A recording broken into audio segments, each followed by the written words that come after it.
Jadi Allah juga menghendaki kita bertumbuh. Saudara, saya ketika mempersiapkan bahan ini, saya diingatkan akan satu kalimat yang menurut saya sangat mengerikan juga ternyata ya. Jika Anda sedang tidak bertumbuh, itu artinya Anda sedang mati. Karena memang sebenarnya salah satu ciri makhluk hidup itu bertumbuh. Salah satu ciri makhluk hidup itu bertumbuh. Apakah pertumbuhan itu diartikan dari kecil ke besar? Dari yang tidak sempurna menjadi sempurna? Dari yang sedikit menjadi banyak berarti berkembang biak? Tapi bertumbuh adalah salah satu ciri makhluk hidup atau ciri kehidupan. Itu makanya power statement ini mengatakan kalau Anda sedang tidak bertumbuh berarti Anda dan saya sedang mati.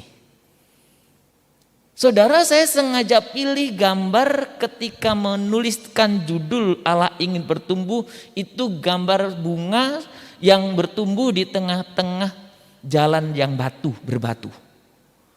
Saya sebenarnya ingin menyampaikan pesan kepada kita dalam situasi krisis, dalam situasi pandemi ini pun atau dalam situasi apapun tidak ada alasan untuk saya dan saudara tidak bertumbuh. Saya menggambarkannya di tengah-tengah jalan yang terjal, yang keras itu, berbatu itu muncul satu bunga. Bertumbuh, bukan hanya bertumbuh, berbunga. Bukan hanya berbunga, tapi indah dilihat. Dan itu juga yang saya rindukan terjadi dalam kehidupan saya dan termasuk dalam kehidupan kita semua. Bertumbuh di dalam situasi yang sulit. Bertumbuh dalam situasi yang krisis. Nah, tapi saudara, satu fakta yang mengagetkan kita, yang harus kita sadari adalah ternyata ada banyak jutaan orang Kristen yang secara usia bertambah tua tetapi tidak pernah bertumbuh. Sudah perhatikan baik. Kalau saya dan saudara sedang tidak bertumbuh berarti saya dan saudara sedang mati. Tapi fakta yang mengerikan ada banyak atau jutaan orang Kristen yang dari sisi usia lamanya dia Kristen semakin tua, semakin lama maksud saya, tetapi tidak pernah mengalami pertumbuhan. Saudara, tahun ini kita mengangkat tema tahunan kita, membangun tubuh Kristus dengan berbagai karunia. Salah satu sasaran yang ingin kita capai adalah bagaimana saya dan saudara mengalami pertumbuhan iman melalui berbagai hal tentunya yang saudara dan saya kerjakan sendiri ataupun yang gereja secara institusi fasilitasi. Saudara, mari kita melihat kebenaran firman Tuhan.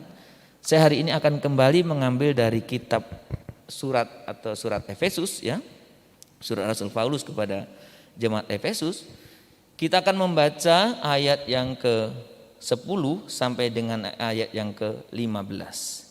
Hanya saya tidak akan mengupas secara detail ayat demi ayat, saya hanya akan memfokuskan tentang bagaimana atau apa yang Allah inginkan tentang pertumbuhan kita. Mari kita membaca dari Efesus pasal yang keempat ayat 10 sampai dengan 15. Bapak Ibu boleh mengikuti membuka Alkitabnya. Adik-adik juga tandai kemudian ikuti yang kita baca bersama ya. Demikian bunyi firman Tuhan. Ia, ini Tuhan Yesus maksudnya, yang telah turun, ia juga yang telah naik jauh lebih tinggi daripada semua langit untuk memenuhkan segala sesuatu. Dan ialah yang memberikan baik rasul-rasul maupun nabi-nabi, baik pemberita-pemberita Injil maupun gembala-gembala dan pengajar-pengajar, untuk memperlengkapi orang-orang kudus bagi pekerjaan pelayanan, bagi pembangunan tubuh Kristus, sampai kita semua telah mencapai kesatuan iman dan pengetahuan yang benar tentang anak Allah. Bagian yang ke B itu kedewasaan penuh dan tingkat pertumbuhan yang sesuai dengan kepenuhan Kristus. Ayat yang ke-14, saudara, sehingga kita bukan lagi anak-anak yang diombang-ambingkan oleh rupa-rupa angin pengajaran, oleh permainan palsu manusia dalam kelicikan mereka yang menyesatkan, tetapi dengan teguh berpegang kepada kebenaran di dalam kasih, kita bertumbuh di dalam segala hal ke arah Dia, Kristus yang adalah kepala. Saudara, ketika kita berbicara tentang Efesus ini, saya ingatkan kepada kita, ini kali yang ketiga, bahwa Efesus ini menjelaskan bagian yang pertama itu tentang bagaimana orang diselamatkan. Itu karena anugerah yang diberikan kepada kita oleh pengorbanan Kristus. Dan saya, saudara, perlu meresponnya dengan iman. Pasal 1 sampai 3. Tetapi saudara, kalau saudara memperhatikan mulai yang kita baca hari ini, pasal yang ke-4 sampai yang ke-6, saya jelaskan bahwa ini bercerita tentang bagaimana semestinya orang yang sudah ditebus itu, orang yang sudah diselamatkan itu. Saudara, kalau saudara memperhatikan ada penekanan, ada tensi yang terus menerus saya ulangi dari berbagai kesempatan, bukan hanya melalui khotbah minggu, tapi berbagai kesempatan saya selalu menekankan bagaimana saya dan saudara semestinya hidup sebagai orang yang sudah diselamatkan. Saudara, ada yang menggambarkan, kalau saudara ingat tema atau topik yang kita bahas dalam sel grup kita dalam bulan ini, saudara, tentang tanda-tanda lahir baru. Bahwa ketika saya dan saudara menerima Kristus sebagai Tuhan dan Juru Selamat, itu digambarkan saya dan saudara itu lahir kembali. Berarti kalau kita analogikan sebagai manusia, bayi. Nah, kalau saudara lahir sebagai bayi, maka bayi yang sehat, bayi yang tidak ada penyakit, bayi yang tidak bermasalah, maka bayi itu bertahap tetapi pasti dia mengalami pertumbuhan. Saudara, itu juga yang Tuhan inginkan dari saya dan saudara. Tuhan menginginkan saya dan saudara itu bertumbuh. Tuhan menginginkan saya dan saudara itu semakin hari semakin dewasa. Bukan hanya itu, Tuhan menginginkan saya dan saudara itu bertumbuh semakin hari semakin memiliki keserupaan dengan Kristus. Saudara, hari ini kita melihat bagaimana Rasul Paulus di dalam surat Efesus ini menekankan Tuhan yang sudah naik, Tuhan yang sudah turun, kemudian naik, kemudian memberikan kepada kita satu penyataan, kemudian memberikan kepada kita orang-orang yang ditugaskan untuk memperlengkapi, apakah itu nabi, apakah itu pengajar, apakah itu gembala, yang disiapkan untuk apa? Memperlengkapi tubuh Kristus. Supaya apa? Diperlengkapi. Supaya bertumbuh. Jadi Bapak Ibu, saya sangat mengajak kita semuanya. Gereja kita berupaya sekuat tenaga di masa pandemi ini pun menyediakan fasilitas-fasilitas untuk kita belajar. Apakah itu belajar mendalami Alkitab, PA? Apakah itu belajar tentang pengalaman hidup, cell group? Apakah itu belajar tentang teologi, kelas teologi? Apakah itu belajar memahami Alkitab, kelas pemahaman Alkitab? Saudara berjuanglah, berupayalah, sediakan waktumu, ikutlah. Saudara, ini kesempatan yang sangat bagus. Saudara tidak harus datang ke gereja. Saudara tinggal buka handphone atau laptop, klik linknya, ikutlah. Karena saudara dan saya, bagaimana saya dan saudara bisa bertumbuh? Bagaimana saya dan saudara bisa mengalami pemahaman yang terus bertambah? Kalau saya dan saudara tidak diperlengkapi. Maka saya ketika membaca kitab Efesus ini, firman Tuhan sangat menekankan bahwa tugas nabi-nabi, pemberita-pemberita, gembala-gembala, pengajar-pengajar, tugasnya apa? Untuk memperlengkapi orang-orang kudus bagi pekerjaan pelayanan. Dan saya sungguh sangat mengharapkan kita, ya saudaraku, mengikuti Gemas, gerakan membaca Alkitab setiap hari. Saya mau katakan kepada saudara, gerakan Gemas ini bagi saya membawa dampak juga yang sangat besar. Sekalipun sebelum ada gerakan Gemas itu saya secara berkala membaca Alkitab setiap hari. Tapi ini spiritnya saya rasakan beda. Saya ingin pengalaman yang berbeda ini bukan dimiliki oleh saya dan teman-teman yang sudah membaca.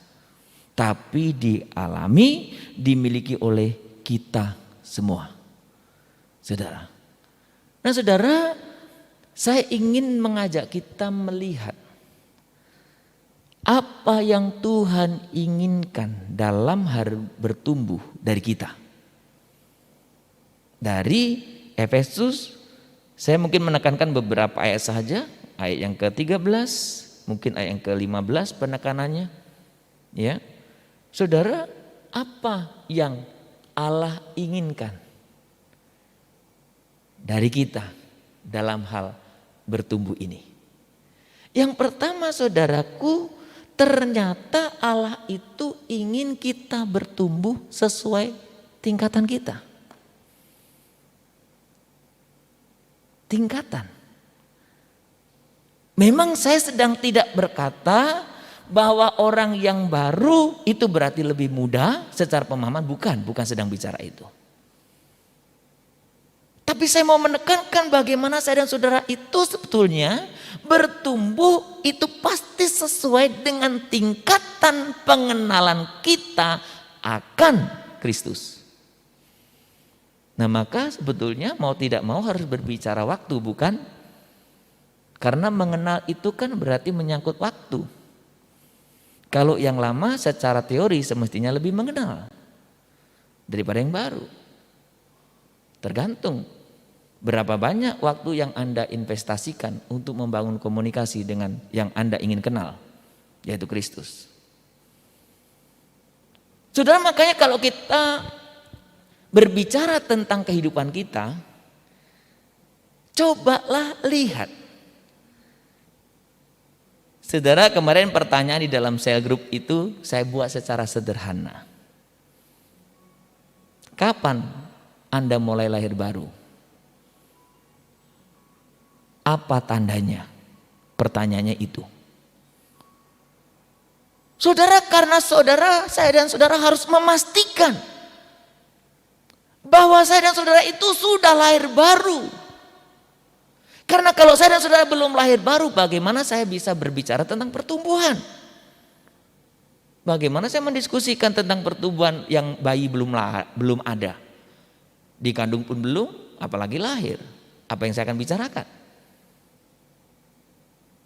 Maka pertanyaan kapan Anda lahir baru, apa tandanya itu sangat mendasar untuk Anda jawab. Bukan untuk orang lain, untuk diri sendiri. Saya sudah lahir baru belum ya? Itunya poinnya. Apa tanda saya lahir baru? Apa tandanya? Nah, ketika sudah lahir barulah baru kita berbicara apa? Pertumbuhan. Bertumbuh sesuai tingkatan pengenalan kita akan Kristus. Nah, kalau Bapak Ibu kali speaker atau Bapak Ibu aktivis yang dulu aktif mengikuti program wilayah tentang Growing a Healthy Church, ya, GHC dulu dikenalnya, itu kalau bicara produk selalu berbicara tentang pemetaan orang. Orang dikelompokkan tuh dari M1, M2, M itu masuknya ministry ya. Ministry 1, ministry 2, ministry 3, ministry paling mentok itu ministry 7. Ya. Cuman 7 aja nggak sampai atas-atas lagi. Bisa 7 udah hebat sekali. Nggak ada juga M150, nggak ada. Itu minuman. Ya, ini cuman M1 sampai M7. Nah, itu sebetulnya mau mengelompokkan orang, tingkatan orang sebatas mana dia memiliki kedewasaan dan kepedulian akan hubungannya dengan Tuhan dan sesama. Ya, M1 itu orang yang baru-baru lah, orang baru-baru yang masih ya kalau disuruh satu tugas bolehlah hari ini terima tamu bisa, ya kan? Tapi kalau dikasih tugas 1 bulan terima tamu, udah ngeluh dia, kok repot kali sih gereja 1 bulan, ya kan? Nah, mungkin kalau M2 sudah tingkatannya udah lebih lagi, M3 lebih lagi, M4 lebih lagi. Ya. Ada tingkatan-tingkatan. Kalau sudah M6 itu sudah nggak usah disuruh-suruh. Dia punya kedewasaan iman. Dia ingin terlibat dalam pekerjaan Allah. Ya. Dia ingin berguna dalam pekerjaan Allah, baik melalui gereja maupun melalui pekerjaan-pekerjaan yang lain. Nah, M7 secara berkala mereka sudah mau terus bagaimana membawa orang lain kepada Tuhan. Ya, ini detailnya bisa kita bahas panjang lebar itu. Tapi saya memberikan satu gambaran bahwa kita itu bertumbuh sesuai dengan tingkatan kita, pengenalan kita akan Kristus. Nah, saudara, banyak orang ketika kita berbicara tingkatan, orang berpikir saya sudah lama, saya pasti sudah dewasa, saya sudah lama, pasti saya sudah makin lebih ngerti daripada yang baru. Ini saya sedang tidak bicara umur ya, saya sedang berbicara lama tidaknya Anda mengikut Tuhan. Saya sedang tidak diskusi umur. Atau banyak orang berpikir kalau dia dewasa, kedewasaan itu diukur dari apa? Dengan jumlah informasi dan doktrin yang dia ketahui. Ya, makanya banyak orang kalau sudah ikut kelas-kelas tertentu merasa dia paling tahu, padahal masih sedikit tahu. Atau orang-orang ya yang umpamanya kadang-kadang ya, ini berlaku umum ya Bapak Ibu, saya sedang tidak berbicara spesifik. Berlaku umum, banyak orang yang kalau sudah ikuti kelas-kelas apa udah merasa udah paling hebat. Bukan itu saja ukuran pertumbuhan. Atau bukan itu yang utama ukuran pertumbuhan. Saudara, maka saya terus mengajak kita berbicara atau diskusi bagaimana pengalaman rohani kita satu dengan yang lain. Karena kalau pengetahuan, setahu-tahunya kita masih banyak yang belum kita tahu. Sehebat-hebatnya kita masih banyak yang lebih hebat. Kalau bicara pengetahuan, apalagi zaman sekarang. Saudara, dalam perjalanan kehidupan orang Kristen atau kekristenan atau orang percaya, kadang juga banyak orang yang menghabiskan, membuat komitmen, mengikuti komitmen, tetapi yang setengah-setengah untuk memenuhi nilai-nilai standar yang apa? Ya akhirnya frustasi kan? Kan Alkitab katakan apa? Orang yang mendua hati itu nggak dapat apa-apa, kasarnya gitulah ya. Tapi benar ya, mungkin saya pernah juga ceritakan ini karena pengalaman saya beberapa kali juga itu. Kadang kalau kita mau antri isi minyak BBM, ya kan? Kalau kita lihat antriannya panjang kan kita cari pom yang lain kan?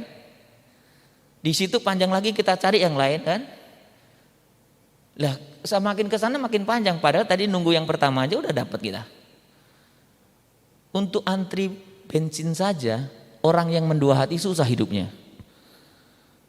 Belum lagi kalau yang anak-anak muda PDKT mendua hati, nggak dapat itu. Orang lain sudah lama nggak dapat itu. Nah apalagi kita mengikut Tuhan, mendua hati. Dan saudara yang saya mau katakan, saudaraku, ada banyak orang yang mengaku percaya, tapi mengikut Tuhan itu nggak sepenuh hati, mendua hati. Boleh Anda bilang saya udah lama mengikut Tuhan. Boleh Anda bilang, oh saya pokoknya dari dulu sudah mengikut Tuhan. Pertanyaan saya, Anda mengikut dengan komitmenmu sepenuh hati atau sekedar setengah-setengah? Karena Anda akan sering mengalami frustasi dan hidup Anda biasa-biasa saja. Saya tidak tahu apakah kita pernah frustasi ngikut Tuhan. Ya aduh, kayaknya malas sekali sih ini. Ya, pernah?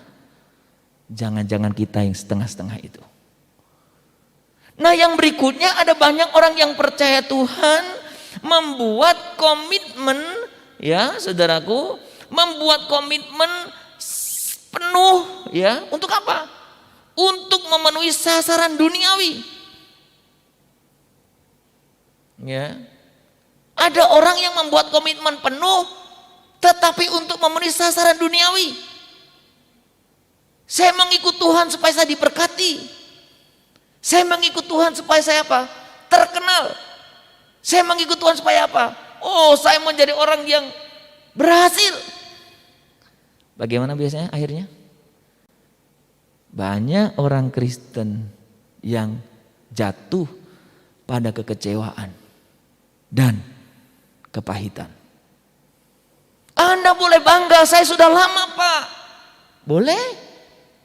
Anda boleh berdebat apa saja, boleh. Tapi yang saya ingin pastikan kepada Anda, kalau kita mengikut Tuhan, mengejar atau memiliki komitmen, tetapi yang kita kejar adalah hal yang salah, maka lambat tapi pasti Anda akan kecewa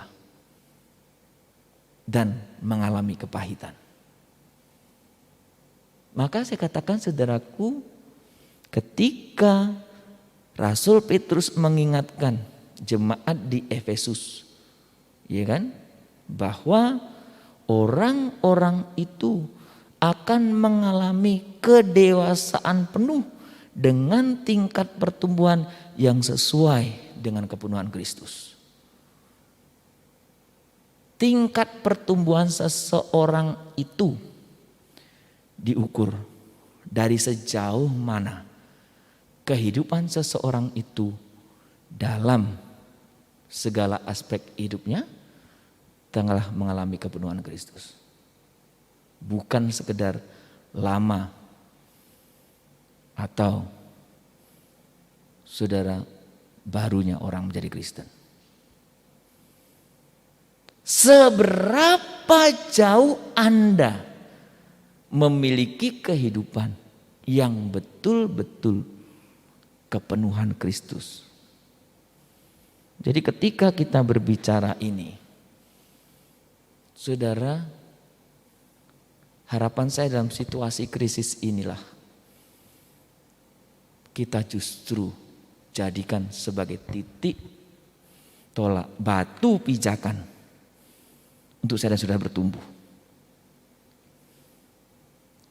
Saudara, kadang situasi sulit, ketika kita punya respon yang baik, itu akan membuat kita menjadi orang semakin lebih baik.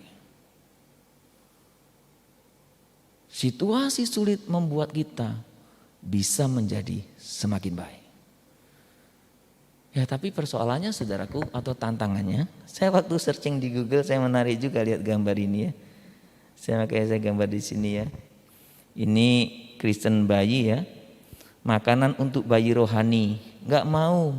Aku mau berkat dan firman yang enak-enak saja. Aku dipaksa makan makanan yang keras.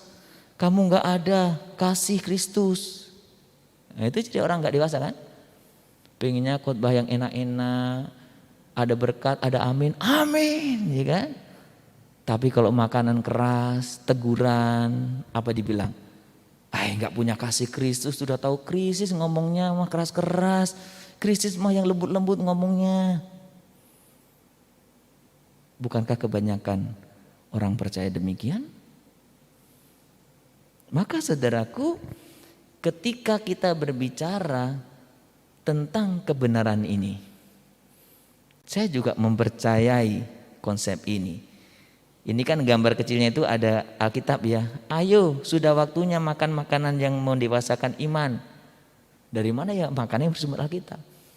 Dan Alkitab itu kadang bicara sangat keras. Saudara. Nah, melihat fakta ini sebetulnya bukan hanya fakta belakangan. Tapi dalam Alkitab pun sudah ada. Makanya penulis Ibrani ngomong gini, sebab sekalipun kamu ditinjau dari sudut waktu sudah seharusnya menjadi pengajar, kamu masih perlu lagi diajarkan asas-asas pokok dari pernyataan Allah. Dan kamu masih memerlukan susu, bukan makanan keras. Ya kan?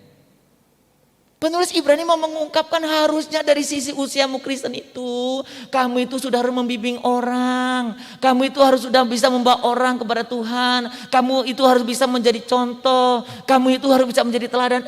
Ini kamu masih bayi, harus diajari, harus dibimbing, harus dibelai-belai, harus disayang-sayang, harus dibujuk-bujuk. Saudara dewasa tidak seperti itu. Dan ini fakta.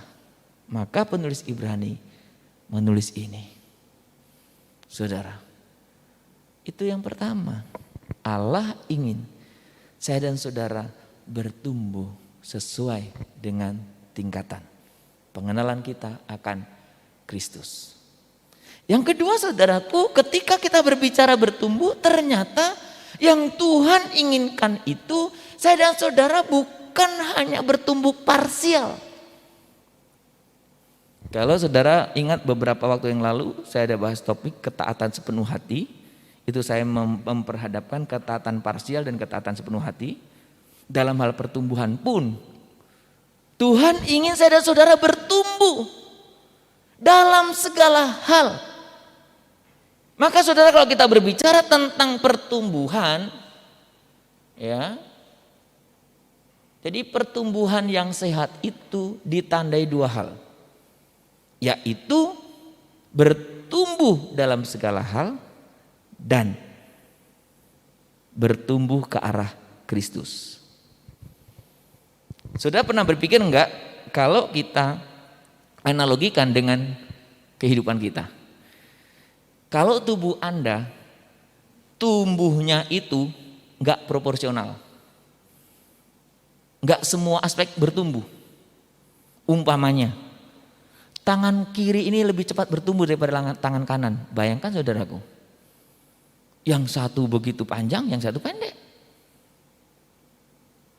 Oke lah, taruhlah bukan hanya pendek, besar. Yang satu begitu panjang kayak Popeye ya. Jadi saudara, sebenarnya belajar firman itu sederhana. Tuhan ingin kita bertumbuh itu ya segala aspek. Pertumbuhan yang normal itu adalah ya bertumbuh dalam segala segi. Sekarang kalau saya bertanya saudaraku, kalau saudara makin dewasa, apa yang dewasa? Pikirannya? Bukan hanya pikiran saja. Namanya dewasa ya menyangkut semua kan. Fisiknya juga berubah, pikirannya berubah, ya kan? Imannya berubah, macam-macam itu. Maka Tuhan pun ingin saya dan saudara bertumbuh dalam segala hal. Saudara. Jadi maka suka ada pertanyaan gini kan, kalau saudara di dalam sel group saya suka buat pertanyaan yang sejenis. Apa yang kurang? Apa yang maksimal? Saudara, sebenarnya karena saya ingin mengajak kita melihat yang sudah bagus, tingkatkan, pertahankan. Yang belum bagus, mari kita baguskan. Betul bukan? Saya nggak sempurna Pak, betul, saya pun tidak sempurna. Ketika saya dan saudara bertumbuh, ayo mana yang harus ditingkatkan? Mana yang sudah bagus? Segala aspek hidup kita, Tuhan ingin kita bertumbuh. Saudara. Maka ketika kita berbicara pertumbuhan, Tuhan ingin semua hal yang telah diberikan dalam diri kita. Talenta Anda, potensi Anda, karunia Anda, sifat Anda, karakter Anda, kasih Anda, atau apa saja yang ada dalam dirimu, biarkan bertumbuh. Dalam beberapa minggu ke depan kita akan belajar bagaimana kita bisa bertumbuh melalui masalah-masalah kita. Kita bisa bertumbuh melalui pelayanan. Dan kita bisa bertumbuh melalui hal-hal yang lain. Kenapa? Saya selalu belajar begini saudara. Kadang Tuhan izinkan sesuatu terjadi dalam diri kita. Karena Tuhan sedang menginginkan satu aspek dalam diri kita itu bertumbuh. Maka apapun kondisimu hari ini, mungkin engkau tidak nyaman, mungkin engkau hidup dalam kemarahanmu, engkau mungkin hidup dalam kekesalanmu, atau engkau hidup apa saja dalam situasi krisis ini. Firman Tuhan hari ini menyapamu. Tuhan ingin ada satu aspek yang supaya lebih baik dalam dirimu. Sudah belajarlah percaya. Tuhan yang merancang saya dan saudara. Dia tahu mana yang harus ditarik, mana harus ditekan. Mana harus dibiarkan, mana harus diketok. Supaya bagus hidup kita. Bertumbuh dalam segala hal. Dan yang kedua apa tadi?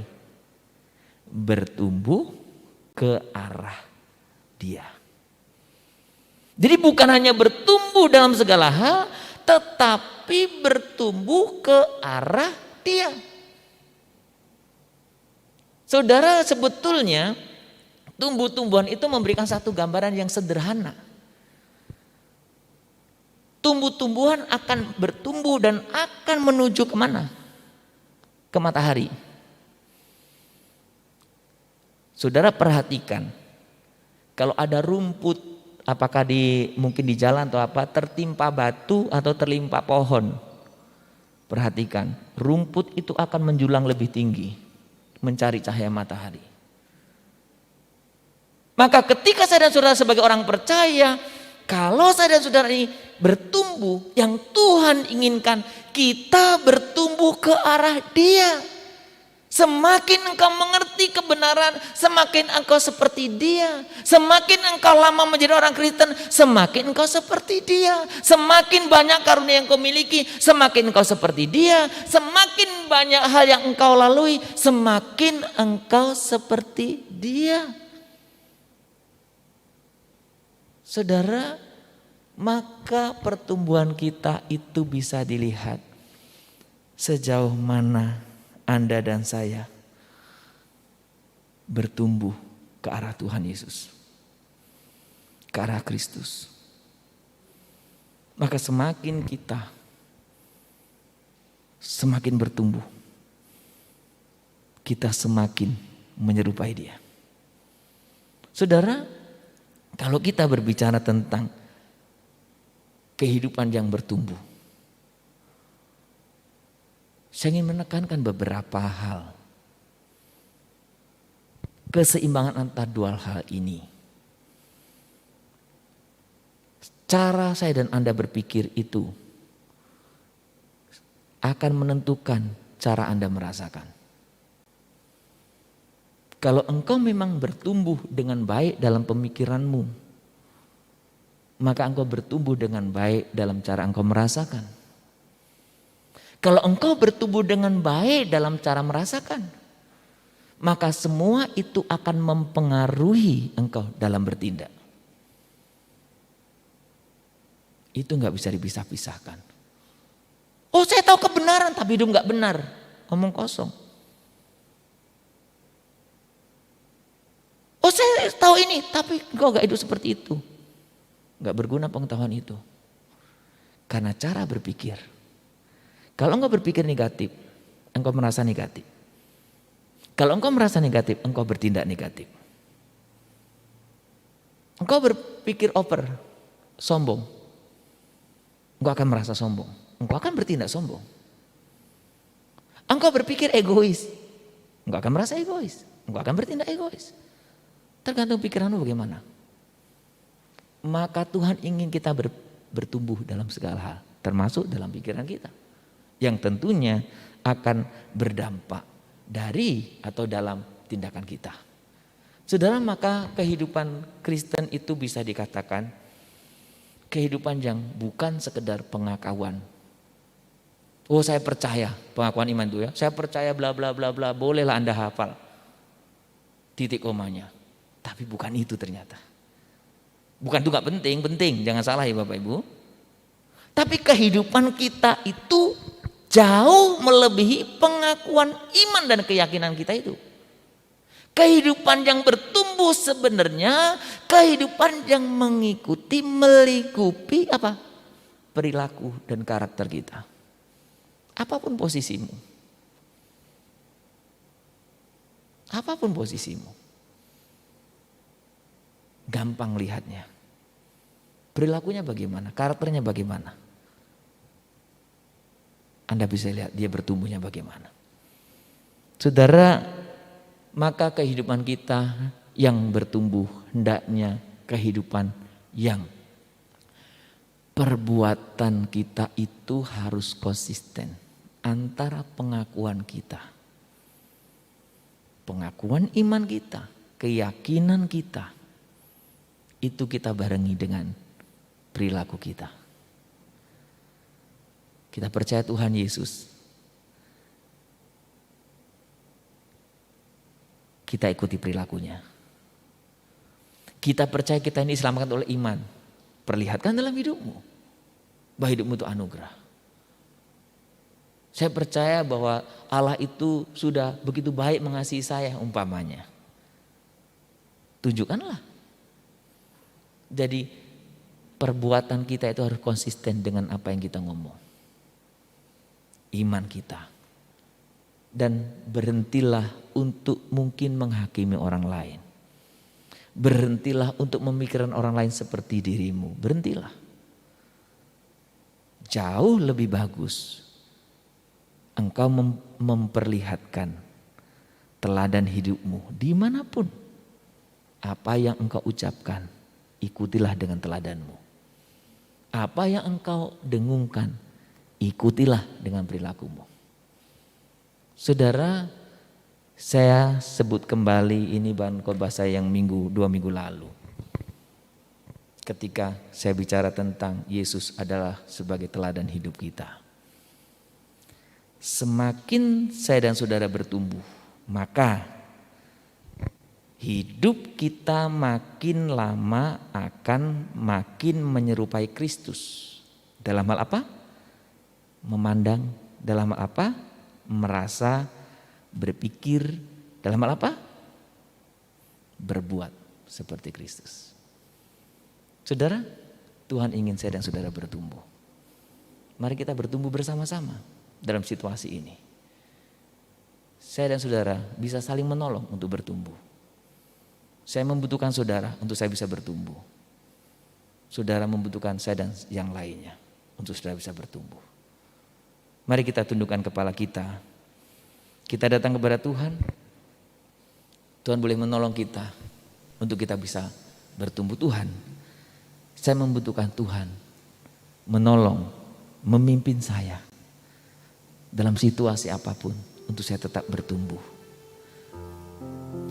Ya Tuhan, tiap jam ku memerlukan-Mu.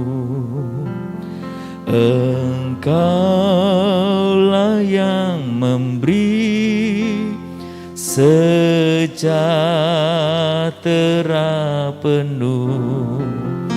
Setiap